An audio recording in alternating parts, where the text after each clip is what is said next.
Mga kapatid, man by nature seeks to find answers, to look for answers to their questions. Tayo, nasa kalikasan natin bilang tao, ang maghanap ng kasagutan sa mga katanungan na mayroon tayo sa ating puso, sa ating isipan. Kaya nga, naimbento ng tao ang siyensya kasi hinahanap natin ang mga kasagutan sa napakaraming mga katanungan na nakapaligid sa atin. Ganon din naman ang ating paglalakbay sa pananampalataya, our pursuit of faith. It was also born out of man's desire to look for answers, to find answers for the lingering questions around her or him. Kaya nga, sa buhay natin, marahil, hindi nalangid sa ating kaalaman o sa ating karanasan na meron tayong mga katanungang gustong masagot.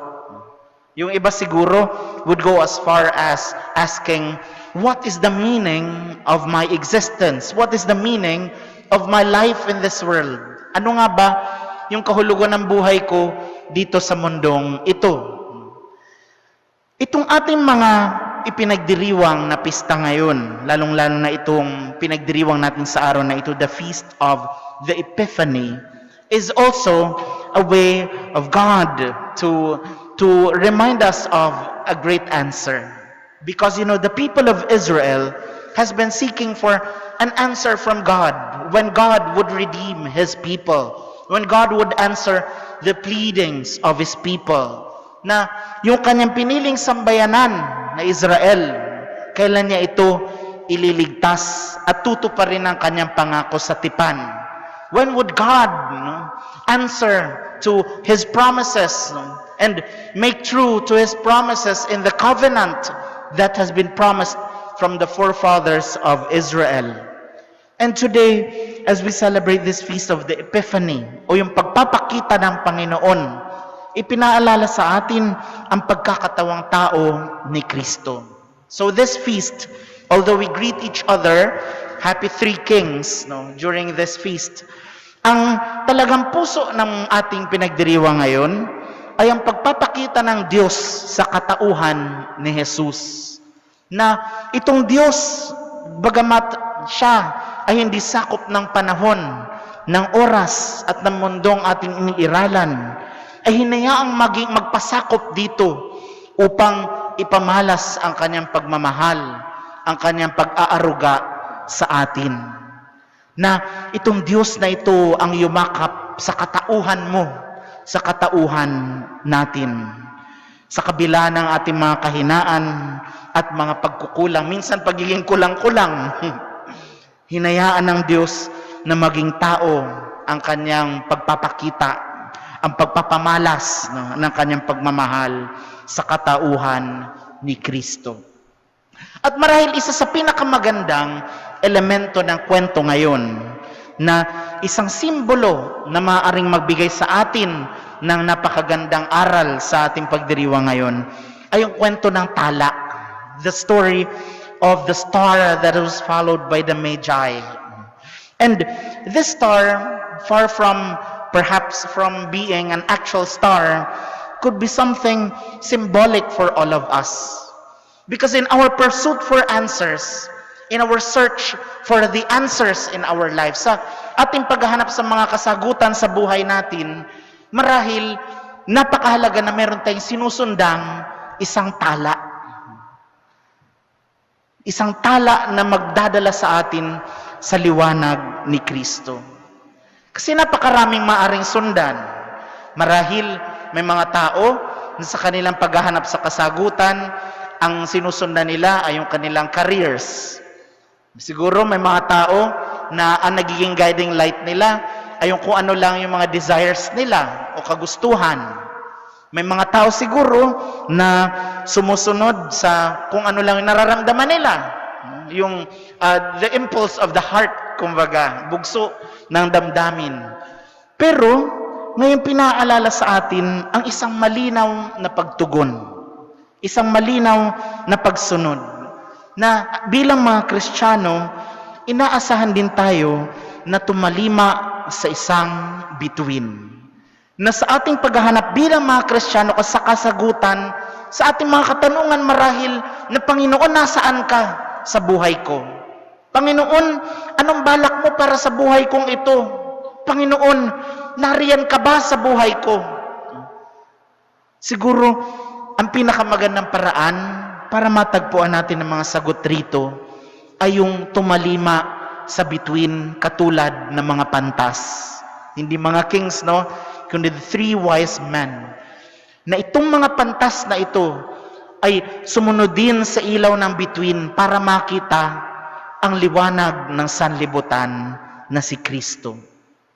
Mga kapatid, my dear friends, sisters, and brothers, in our search for answers in our life, as Christians, may we not neglect our call to also look for that star, the same star that led the Magi to the child Jesus.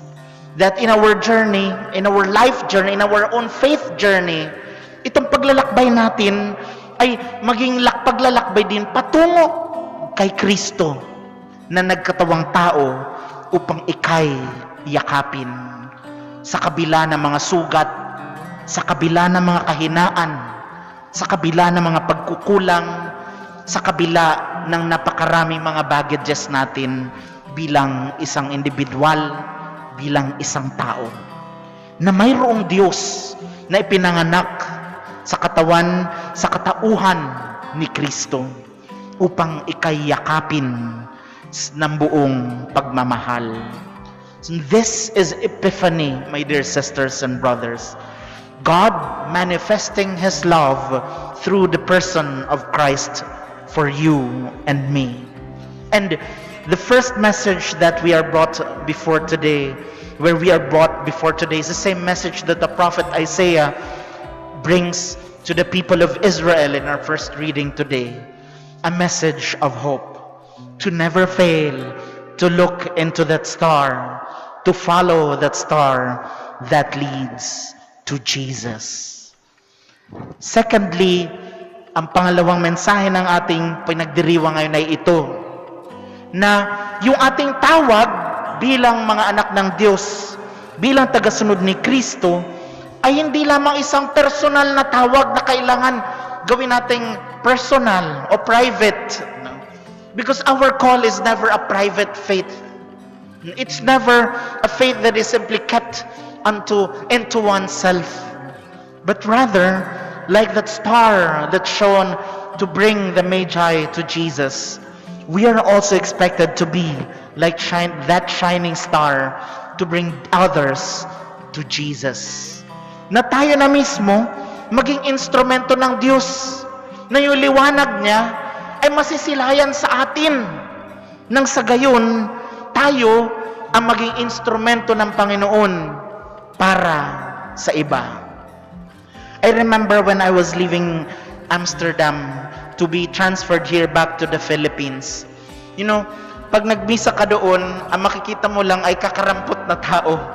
At sa sobrang konti ng tao na nagsisimba, may isip mo, may sense pa kaya itong ginagawa ko? Imagine, magpe-prepare ka ng homily ng ilang oras, ng ilang araw, tapos ang magsisimba lang, kakaunting tao. At ang homily doon ay yung local language pa, Dutch. So imagine niyo na lang, no? Nag-homily ako every Sunday, every day. Ang Dutch pa naman, puro laway. So, ginagawa ko yun for almost 7 years. Pero, tinatanong ko yung sarili ko, kahit na bilang pari, Lord, may sense pa ba itong ginagawa ko? Meron pa ba itong silbi? Parang wala namang interesado. Pero nung ako po ay paalis, out of nowhere, may lumapit po sa akin isang teenager, the aged 17. Wala na po nagsisimbang bata doon.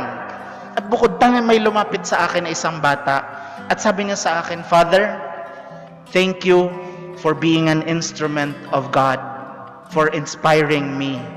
Because of you, I realized how I am being called by God to serve Him. So imagine, ito yung karanasan na maluha-luha ako nung sinabi yun sa akin nung batang yun. Kasi hindi ko inisip na may bata pa lang nandoon lagi. nag-a-attend ng misa, na minsan yung mga panahon na tinatamad ako, na siguro walang kwenta yung mga sinasabi ko dahil hindi ako naghanda ng maayos para sa mga tao. Pero may isang tao doon na pinaalala sa akin na tayo pala, sa kabila ng ating mga kahinaan, sa kabila ng pagiging marupok natin mga tao, ay maaari ring gamitin ng Diyos sa kanyang sariling pamamaraan upang ang iba ay mailapit din sa liwanag ni Kristo.